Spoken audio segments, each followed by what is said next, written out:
Bienvenidos. Generalmente cuando pensamos en San Francisco de Asís, bueno, salta enseguida la imagen de la pobreza, ¿no? Su amor por la naturaleza, los animales. Sí, el hermano lobo, las aves, es lo más icónico, digamos. Exacto. Pero hay otra dimensión, quizás menos comentada, pero igual de profunda. Su vida de oración. Y sobre todo, ese tiempo que pasó en una caverna buscando a Dios. Justamente. Y es esa dimensión, la de ese encuentro tan íntimo con Dios, la que queremos explorar un poco hoy. No es solo decir, Francisco rezaba mucho. Claro. Es intentar meternos un poco en cómo era esa oración para él, qué significaba, y bueno, ver qué nos dice a nosotros hoy. Sí, y para eso vamos a usar un material bien específico, de formación espiritual. Es un documento para la juventud franciscana, la Jufra. Ah, sí, los jóvenes que siguen el carisma franciscano. Eso mismo. El texto se llama Formación Jufra, Itinerario Espiritual de la Jufra. Eje 2, la oración en la caverna. La idea es, desgranar un poco las claves de esa oración de Francisco. Ver por qué fue tan transformadora. Me parece un muy buen punto de partida. Intentar sacar esas ideas fuerza y ver qué eco tienen hoy. Cómo puede resonar esa experiencia de oración en medio de la locura de la vida moderna. Es un desafío, ¿eh? Totalmente. Bueno, arranquemos. Una de las primeras cosas que resalta fuerte en el material es que para Francisco la oración no era una obligación más. No era como ir a misa por cumplir. Para nada. No era un cheque en la lista de tareas religiosas. Era, en su raíz, era un encuentro personalísimo, íntimo, un diálogo, pero vivo con Dios. Una relación, de verdad. Y el texto usa mucho esa imagen de la caverna cerca de Asís, que más allá de si fue una cueva literal o varias, la imagen es potente, ¿no? Muy potente. Simboliza ese apartarse, voluntario, dejar atrás el ruido del mundo, las expectativas de los demás, las preocupaciones, hasta las voces conocidas. Era crearse un espacio. Un espacio sagrado. Físico y sobre todo mental, imagino. Para estar solo con Dios, para escuchar, para tratar de entender qué quería Él. Es que es fascinante eso, porque no era una huida, ¿viste? No era escapismo, era como sumergirse más hondo en la realidad última.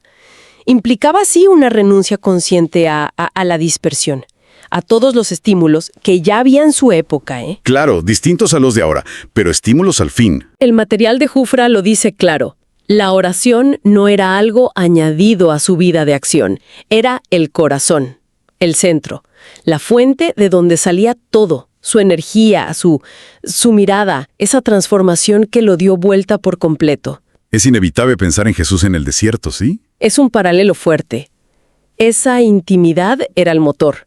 Sin eso, lo demás, quizá no hubiera ocurrido igual. Y acá el texto hace el puente con la actualidad. Pensando en los jóvenes de Jufra, pero que nos pega a todos, creo. Vivimos, nadando en un mar de actividades. Uf, sí. El trabajo, los estudios, las redes que te chupan la atención, la familia, amigos. Y eso es interesante, a veces las mismas actividades de la iglesia o el voluntariado te llenan tanto la agenda que no queda hueco. Exacto, es la trampa que señala el texto. Confundir el hacer cosas para Dios con el estar con Dios. Creer que el activismo, por bueno que sea, reemplaza esa relación de base. O sea que sin esa conexión profunda, cultivada en la oración, en la intimidad, el hacer bueno corre el riesgo de quedarse vacío o de volverse muy centrado en uno mismo, ¿no? La experiencia de Francisco, como la presenta este material, insiste en que la fuerza viene de ahí, de esa intimidad. Entiendo. Entonces, la oración al estilo Francisco no era tanto pedir cosas, sino más bien abrirse a escuchar, a un diálogo donde uno está dispuesto a que lo cambien. Totalmente. Implica un esfuerzo, deliberado, de aquietar la cabeza, ¿viste? De estar presente de verdad ante Dios. Renunciar por un rato al menos a lo superficial, al ruido, externo e interno. El texto plantea una pregunta dura, ¿no?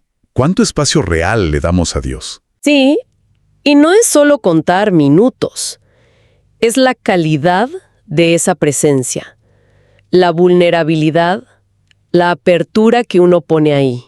Es fuerte la pregunta. Y esto del tiempo y la calidad me lleva al otro punto clave que marca el documento. La necesidad de dedicarle tiempo. Tiempo en serio. Francisco no hacía oraciones express, digamos. No, para nada. El material dice que dedicaba largas horas. Horas enteras. Y eso sí que hoy, bueno, choca de frente con nuestra cultura de la inmediatez, de la eficiencia, del no tengo tiempo para nada. Es que ahí se pone interesante de verdad, porque va totalmente a contramano. Lo fascinante es el valor que Francisco le encontraba a esa oración larga. Y muchas veces silenciosa. ¿Por qué tan larga? ¿Qué pasaba en esas horas? La fuente sugiere que ese tiempo extendido es lo que te permite ir más allá de la espuma, ¿viste? De los pensamientos superficiales, de las preocupaciones del momento que te agitan. Un encuentro profundo no sale de la prisa. Hay que crear el espacio. Intencionalmente. Exacto. Crear un oasis de tiempo y de mente. Liberado de la tiranía del reloj, de las urgencias inventadas. El texto lo pinta casi como un acto de amor. Sostenido. Donde el corazón de Francisco se abría, sin reservas. Dispuesto a quedarse ahí, a escuchar la voz de Dios en la calma. Es que esa escucha, paciente, activa, parece que fue clave para él, ¿no? Para entender qué se esperaba de su vida. Absolutamente. No era una pasividad tonta, era una búsqueda activa, una reflexión honda sobre lo que sentía, las ideas que surgían ahí, en esa presencia. Era poner la vida sobre la mesa y esperar luz. Y ese tiempo dedicado era crucial para el discernimiento. Para entender la voluntad de Dios no como un mandato de afuera, sino como una invitación amorosa que te resuena adentro. Claro, tiene lógica. Pero volviendo al desafío de hoy que plantea el texto para la Jufra, ¿cómo hacemos con el ruido constante? No solo el de afuera, el de la calle, el celular, sino el ruido mental, la ansiedad, las tareas pendientes, las presiones. Es que la oración prolongada, como la ve el material, te pide justamente eso. Un doble movimiento, consciente, y a veces cuesta. Primero, decidir activamente, me desconecto de esto. Crear una burbuja de silencio. ¿Y segundo? Y segundo, meterte en ese silencio con intención, con recogimiento. Es elegir ir contra la corriente de la dispersión. No es fácil, ¿eh? Requiere disciplina, convicción. Y el documento da un paso más. Conecta esta práctica, la oración larga, profunda, directamente con la conversión, con el cambio personal. No era solo un ratito de paz, era algo que lo cambiaba de raíz. Si miras el cuadro completo que ofrece la fuente, ves como un círculo. Ese tiempo generoso dedicado a estar ahí, en la presencia del amor, no solo lo acercaba a Dios en abstracto, lo iba remodelando por dentro. Literalmente. Como un proceso de limpieza, de purificación. Exacto. Un proceso de purificación constante. Al exponerse tanto tiempo a esa luz, Francisco se iba liberando, de a poquito, de las ataduras del ego, de sus viejas ganas de ser caballero famoso, de sus apegos, sus miedos, sus deseos egoístas. O sea que no era una huida egoísta para estar él solo con Dios, sino que esa intimidad lo preparaba para volver al mundo distinto. Claro, el texto dice eso. Ese encuentro profundo lo capacitaba después para amar a los demás, de forma más auténtica. No era encerrarse. No, para nada. No era un ensimismamiento que no lleva a nada, al contrario. La oración de verdad, al estilo Francisco, le preparaba, le ensanchaba el corazón para amar sin medir. Lo llenaba de una compasión real, de una ternura, una generosidad que él mismo sabía que no le venían de él. Venían de esa fuente a la que iba siempre. Y ese amor a Dios se traducía en amor concreto al prójimo. Necesariamente. A los más pobres, los excluidos. Y a toda la creación, claro. Se desbordaba. Bien. Entonces vimos encuentro íntimo y la importancia del tiempo largo. Pero el material muestra también un lado Bueno, menos idealizado, más real. La oración de Francisco, sobre todo en esa etapa de la caverna, no siempre fue paz y tranquilidad. Fue muchas veces una lucha. Así es. Y el texto es muy honesto en eso. No lo romantiza. Describe cómo Francisco, ahí en su oración, se topó de frente con sus propias sombras, sus dudas, sus miedos más hondos, sus inseguridades, los deseos egoístas que todavía le tiraban. Habla de un conflicto interno, real, entre su voluntad, con sus inercias, sus apegos, y lo que empezaba a sentir que era la llamada de Dios, una llamada exigente. El material menciona incluso la tentación de dejar todo, de abandonar ese camino nuevo, difícil, y volver a la vida de antes, más cómoda capaz, más aceptada. Esa tensión, esa pelea interna, era parte de su oración en ese momento. Y sugiere el texto que esa lucha es necesaria. Inevitable. De alguna manera sí. Plantea una pregunta implícita, pero muy pertinente. ¿Estamos dispuestos a bancarnos la incomodidad en nuestra propia oración? Porque esa lucha, ese mirar de frente las debilidades, las resistencias, la necesidad que tenemos de la gracia de Dios, es clave para crecer espiritualmente. La oración como un crisol, dice, un lugar de purificación. Exacto, donde uno se presenta como es, sin caretas, reconociendo la propia fragilidad y la necesidad de ser transformado. No siempre es lindo, pero es sanador, muy sanador. Y también menciona el dolor en la oración. No solo la lucha con uno mismo, sino el dolor de aceptar una voluntad de Dios que a veces no se entiende, que parece un salto al vacío. O que implica abrazar cosas difíciles, como la pobreza extrema, la humildad, tan opuesto a la lógica del mundo. ¿Sí? Y ahí el modelo para Francisco, según el material, era clarísimo. Cristo en la cruz. Entendió que seguir a Jesús no era un camino fácil. Implicaba abrazar la cruz, el sufrimiento, que no te entiendan. No porque sí, sino como una forma radical de unirse al amor de Dios que se entrega hasta el final. Aceptar la voluntad de Dios aunque duela o cueste. Era parte de esa entrega total que él buscaba en su oración. Un acto de confianza. Radical. Entonces, tenemos lucha, dolor, pero la fuente muestra también la otra cara, la oración como refugio.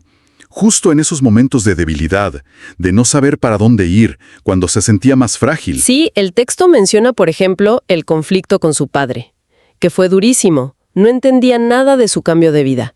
Y en esos momentos, Francisco buscaba amparo, fuerza, en Dios. Y lo que se destaca ahí es la humildad, ¿no? La humildad radical que implica eso. Buscar refugio en Dios es reconocer que uno solo no puede, es reconocer la dependencia. Lo contrario a la autosuficiencia que nos venden hoy, es poder decir, solo no puedo, te necesito. Y la visión que da el texto es que Dios recibe justamente eso. Esa debilidad reconocida. Esa vulnerabilidad que se le entrega con confianza. No espera superhéroes. Para nada. Acoge la debilidad. La imagen de la caverna entonces, ese lugar físico, también toma el sentido de un espacio interior seguro. Un lugar donde Francisco podía ser él, con sus miedos, sus dudas, sus lágrimas, sin tener que aparentar una fortaleza que capaz no tenía en ese momento. Totalmente. Frente a tanta imagen, tanta fortaleza impostada que se ve en el mundo, la oración se muestra como el lugar privilegiado para encontrar paz de verdad, consuelo, dirección, sobre todo cuando todo afuera está revuelto o te amenaza. Es un lugar para soltar el peso, confiar las cargas, encontrar descanso, orientación. Sí, y hay un último detalle sobre este refugio que menciona el texto que me parece interesante. No es algo solo individual. La oración también es un refugio que se vive y se fortalece en la fraternidad. ¿En la comunidad? Ah, claro. No estaba solo en esto. No. Francisco entendió rápido que la aventura espiritual no es de llaneros solitarios. La comunidad de hermanos, la fraternidad, necesitaba esa base fuerte de oración compartida para sostenerse unos a otros. La oración comunitaria. Tal como la enfoca la fuente, tiene ese poder de unir. especialmente en momentos difíciles o cuando hay que discernir juntos. Se vuelve un apoyo real, una fuente de fuerza del grupo, que complementa y enriquece la oración de cada uno. Bien, a ver si recapitulamos. Exploramos, siguiendo este material franciscano, varias claves de la oración de San Francisco. Primero, la oración como un encuentro íntimo, personal, mucho más que una actividad religiosa nomás. Sí, como una relación viva. Segundo, la importancia tremenda del tiempo largo, de la escucha paciente, como camino para una transformación profunda. Fundamental eso del tiempo y la escucha. Y tercero, la realidad compleja de la oración, que es lucha, sí, contra el ego, contra las dificultades, es lugar de purificación, de aceptar el dolor a veces, pero también, y sobre todo, es un refugio seguro en la debilidad, tanto personal como en comunidad. Exactamente. Todo eso dibuja un modelo de oración, bueno, desafiante, no hay duda, pero increíblemente potente, transformador. No es ponerle un adorno espiritual a la vida. No. Es poner la relación con Dios en el centro y dejar que desde ahí se reordene todo lo demás. Tu forma de ver el mundo, de actuar en él. Implica, sí o sí, una invitación a repensar prioridades, a cuestionar esta tiranía de la prisa, de lo superficial, y a buscar conscientemente espacios y tiempos para cultivar esa conexión profunda, que parece ser la fuente de la libertad verdadera y del amor auténtico. Y quizás como reflexión final, para que quede picando, ¿no? Extendiendo un poco las ideas del texto. Si nos tomamos en serio este modelo de oración como encuentro, como escucha larga que transforma, como lucha que purifica y refugio que abraza la fragilidad, bueno, cabe preguntarse... ¿Qué? ¿De qué manera el compromiso decidido de buscar y dedicar momentos consistentes de silencio de verdad y de escucha, apartados a propósito del ruido de todos los días, cómo podría eso empezar a remodelar nuestro propio paisaje interior? Interesante. Y no solo eso, ¿cómo podría eso aumentar nuestra capacidad para conectar más auténticamente? No solo con lo divino, sino entre nosotros, con este mundo herido que nos rodea, aquí y ahora.